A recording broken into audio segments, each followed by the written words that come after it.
మహబూబ్ నగర్ జిల్లా మూసాపేట మండల కేంద్రంలో బీఆర్ఎస్ ఆధ్వర్యంలో రైతులు నిరాహార దీక్ష చేపట్టారు. హామీల అమలును గాలికొదిలేసిన కాంగ్రెస్ ప్రభుత్వ తీరును వ్యతిరేకిస్తూ నిరసనకు దిగారు.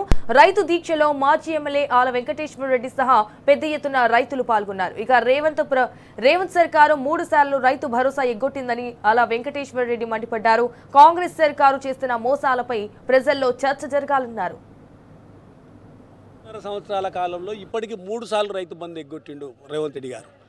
అబద్ధాల మీద అబద్ధాలు, అబద్ధాల మీద అబద్ధాలు, అబద్ధాల మీద అబద్ధాలు, అబద్ధాల మీదనే ప్రభుత్వాన్ని నడుపుతున్నారు తప్ప ప్రజలకు రైతులకు ఏం చేయాలన్న ఆలోచన ఇంత కూడా ఈ ప్రభుత్వానికి లేదు. ప్రభుత్వంలోని పెద్దలకు లేదు, ప్రభుత్వంలో ఉన్న ప్రజాప్రతినిధులకు లేదు. ఒక్కరు కూడా అడిగే ప్రయత్నం కూడా చేస్తలేరు. ప్రభుత్వంలో ఉన్న ప్రజాప్రతినిధులు 9,000 కోట్లు ఉన్నాయని ముఖ్యమంత్రి గారే అన్నారు కదా.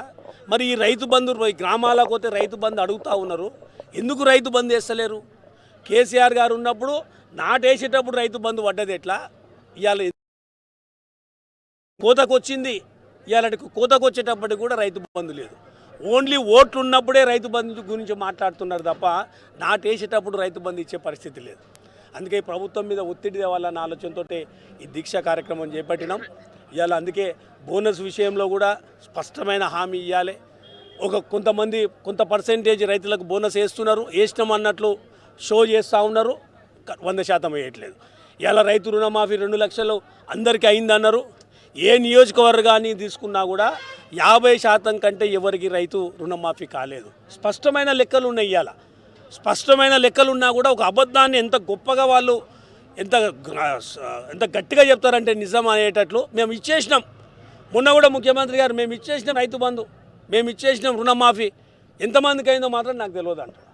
ఇలా ప్రభుత్వం దగ్గర లెక్కలు లేవా? కలెక్టర్ల దగ్గర లేవా? చీఫ్ సెక్రటరీ దగ్గర లెక్కలు లేవా? ఎన్ని కోట్లు ఉంటే ఇన్ని కోట్లు ఇచ్చినాం, ఇంకా ఎంతమంది రైతులకు ఇవ్వలేదు. అందుకే ఇప్పటికైనా ప్రభుత్వం ఏదైతే ముఖ్యమంత్రి గారు 9,000 కోట్లు ఉన్నాయని చెప్పిండో ఆ రైతు బంధు పైసలు వెంబడే రైతు బంధు నిధులు విడుదల చేయాలని మేము కోరుతా ఉన్నాం.